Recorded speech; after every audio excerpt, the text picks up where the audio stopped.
Untuk jam ini kami masih lagi membawakan perkembangan terkini kejadian tanah runtuh yang berlaku di Cerun Bukit melibatkan kawasan seluas 1,115 meter persegi berhampiran bangunan Akademi Pencegahan Rasuah Malaysia di Bukit Tungku, Kuala Lumpur pada Selasa.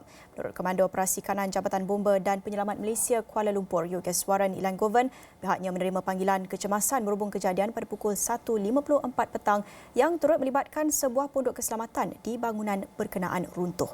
Sehubungan itu, 76 mangsa diarahkan keluar dari bangunan tersebut dan beliau berkata mereka yang diselamatkan adalah 38 orang terdiri daripada 17 lelaki dan 21 wanita dari bangunan tersebut, manakala masing-masing 19 lelaki dan wanita dari bangunan integriti. Dan untuk jam ini kami ingin bawakan lagi perkembangan lanjut dan juga perkongsian bagaimana untuk kita fahami apa yang berlaku kejadian tanah runtuh di Bukit Tungku hari ini, dan sudah bersedia di talian bersama saya ketika ini Profesor Dr. Eddie Toniza Muhammad, Dekan Fakulti Kejuruteraan Awam UTM. Assalamualaikum Prof, dan terima kasih sudi bersama kami di Astro Awani. Pertama sekali, pemerhatian Prof melihat kepada apa yang berlaku di Bukit Tungku. Tentunya banyak lagi siasatan dan analisis yang kita perlukan untuk kita fahami, tetapi pemerhatian dan pandangan awal, pandangan ataupun reaksi pertama Prof melihat kepada apa yang berlaku di Bukit Tungku hari ini.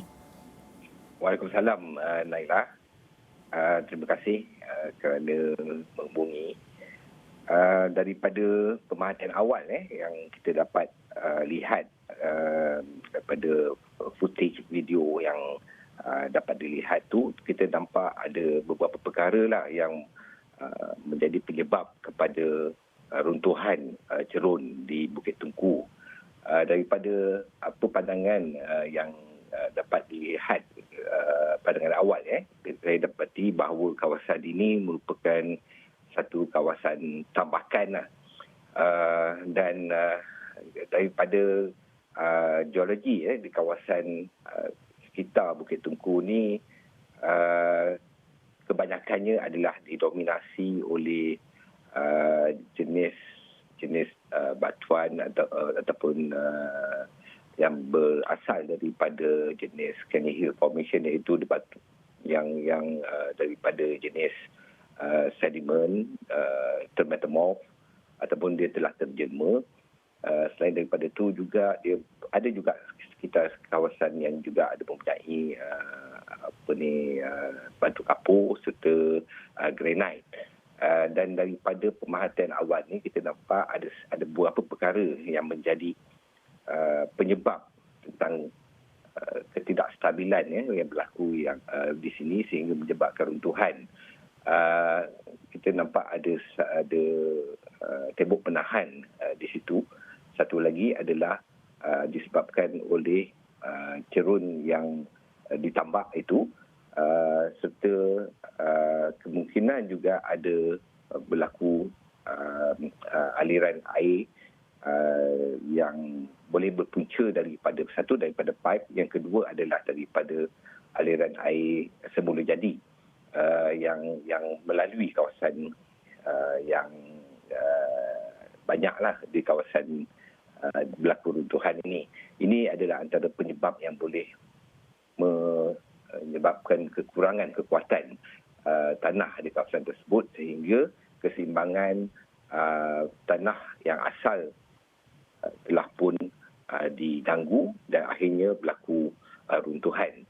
Jadi ada beberapa perkara lah yang menjadi perkara yang boleh menjadi penyebab kepada runtuhan ini adalah disebabkan adalah daripada ketinggiannya, parameter tanah tersebut telah pun terganggu serta berlaku juga ada gangguan cuaca seperti air ataupun air pipe yang boleh menjadi tempat pecah.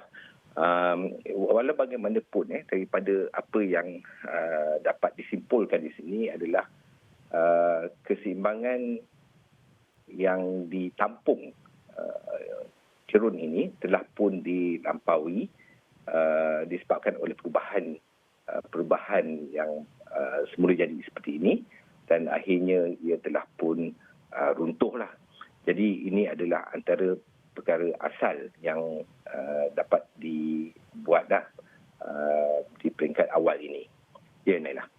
Ya, Prof, Sebelum kita teruskan perbincangan, visual yang anda saksikan ketika ini adalah visual langsung dari lokasi kejadian tanah runtuh di Bukit Tungku di pintu masuk Akademi Suruhanjaya Pencegahan Rasuah Malaysia di Bukit Tungku, dan kami juga akan bawakan perkembangan terkini di lokasi bersama dengan wartawan kami. Tetapi sebelum itu, Prof, sebentar tadi Prof ada kongsikan juga mengenai dengan faktor geografi bentuk muka bumi di kawasan tanah runtuh ini. Mengambil kira faktor-faktor itu, apa yang kita tahu mengenai dengan geografi di kawasan ini? Adakah tanah runtuh yang berlaku hari ini sebagai satu kejadian yang luar biasa ataupun sebenarnya satu perkara yang boleh kita jangkakan mengambil kira faktor geografi di kawasan Bukit Tungku ini? Ya, Naila. Dalam kejutaan cerun, kita selalu melihat kepada keseimbangan agar kekuatan yang diberikan oleh alat penahan ataupun cerun itu sendiri tidak dilampaui daripada perkara-perkara yang boleh mengganggu-gugat kestabilan tersebut. Ini termasuklah dengan peningkatan tekanan air liang di dalam tanah tersebut ataupun ada perubahan daripada parameter tanah tersebut hingga menyebabkan ia telah pun dilampaui sehingga ia boleh menyebabkan kegelinciran seperti yang berlaku di dalam gambar tersebut. Dan keadaan seperti ini adalah agak berisiko lebih tinggi apabila cerun-cerun ini adalah terbina daripada bahan-bahan tambakan berbanding dengan tanah yang asal.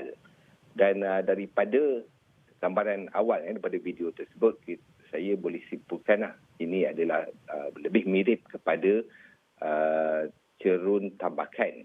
Dan cerun tambakan seperti ini memang kerap sebenarnya telah menyebabkan kegelinciran dan banyak daripada peristiwa-peristiwa kegelinciran cerun yang berlaku di Malaysia dan terutama sekali di akhir-akhir ini adalah melibatkan cerun-cerun tambakan seperti yang terjadi pada hari ini.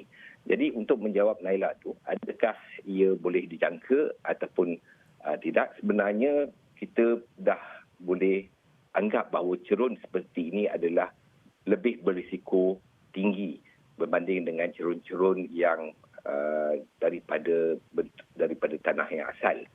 Jadi untuk menangani risiko tentang berlakunya kegelinciran di kawasan-kawasan cerun tambakan seperti ini, ada beberapa perkara yang boleh dibuat dari segi pemonitorannya ataupun pemantauannya haruslah lebih kerap dan juga lebih perlu diberikan perhatian kerana cerun-cerun sebegini merupakan cerun-cerun yang berisiko tinggi berlakunya keruntuhan di kawasan negara kita ni lah apabila banyak berlaku hujan dan sebagainya. Ya. Dia cerun-cerun seperti ini dia tak semestinya selepas hujan. Kadang-kadang ia tidak hujan sekalipun dia telah pun terganggu parameter tanah tersebut sehingga dia boleh menyebabkan kegelinciran yang agak serta-merta.